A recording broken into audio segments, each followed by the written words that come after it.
President Ferdinand Marcos Jr. addressed the issue surrounding his family's unpaid estate taxes. He says the case should be reopened and argued.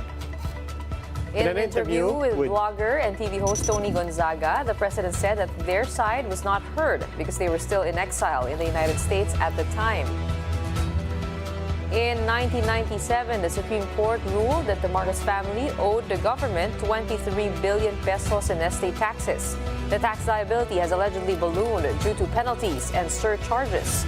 Meanwhile, Marcos's political party, Partido Federal ng Pilipinas, earlier agreed that the High Court's decision is final and executory. The surcharges, however, could still be subject to reconciliation. But if given the chance to air their side, Marcos Jr. says their family would look into the properties covered in the said cases. Here to discuss the implications of possibly reopening the estate tax case of the Marcos family, we have with us via Zoom former Bureau of Internal Revenue Commissioner Kim Henares. Good evening. Welcome to The Big Story, ma'am. Good evening to you and to your viewers. Well, let's go straight to this opinion, this comment by President Marcos. Can the case, in fact, still even be reopened? Do they have that option? Is there any legal avenue to do that? Okay, the case where the Supreme Court's decision is final and executory can no longer be reopened because it has been become final. No? And secondly, I would like to point out that it is erroneous to say that they were not given the opportunity to question it because they were the one who appealed the case to the Court of Appeal and to the Supreme Court. However, I think their lawyer made a mistake by just saying that it was a violation of due process. The levy was a violation of the due process. Their lawyer had the opportunity to question the estate tax return at the time when they filed the appeal in the Court of Appeal and raised it to the Supreme Court, which they never did. So I just want to correct the statement that they were not given the opportunity to question the estate tax return.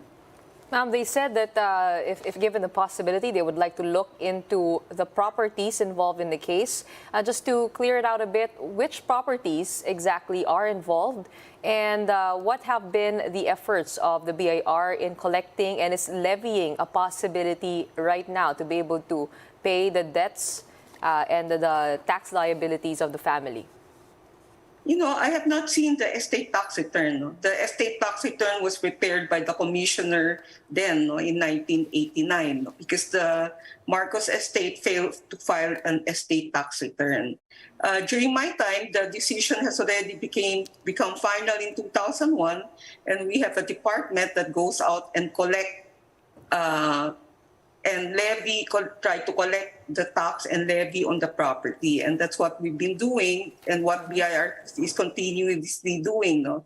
And they've levied on 11 properties and they've tried to auction it and nobody presented a valid bid. And this property has been transferred to the name of the Republic of the Philippines. No?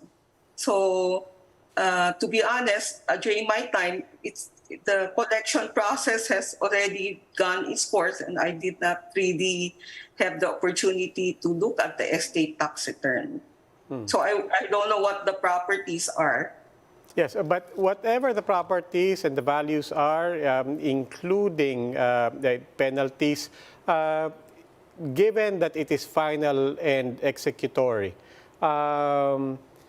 how far can the state, and pragmatically speaking, what can still be done for the ruling to actually be enforced and to actually collect on these liabilities?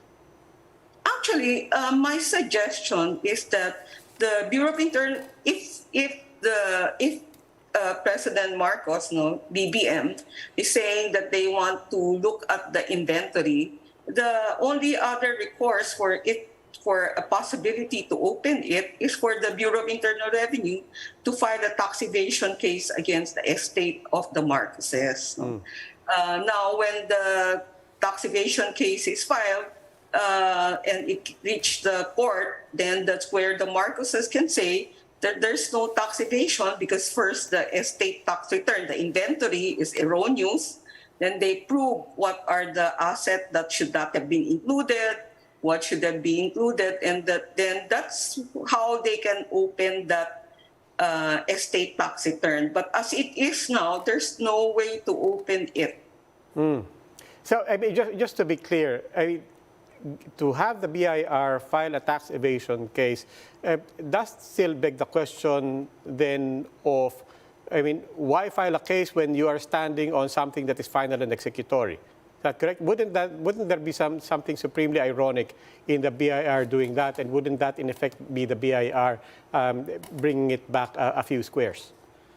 No, because the reason for filing a tax evasion case is for failure to pay, not failure to file. It has been 2001 up to now. I think the BIR can make an argument that there is because for you to file an evasion case, there is a adjective in adverb before failure to pay, which is willful, and that's the hardest part to prove, willfulness, But maybe there can be an argument that since it's already 2001 till 2022, that's already 21 years, that can be a sign of willfulness.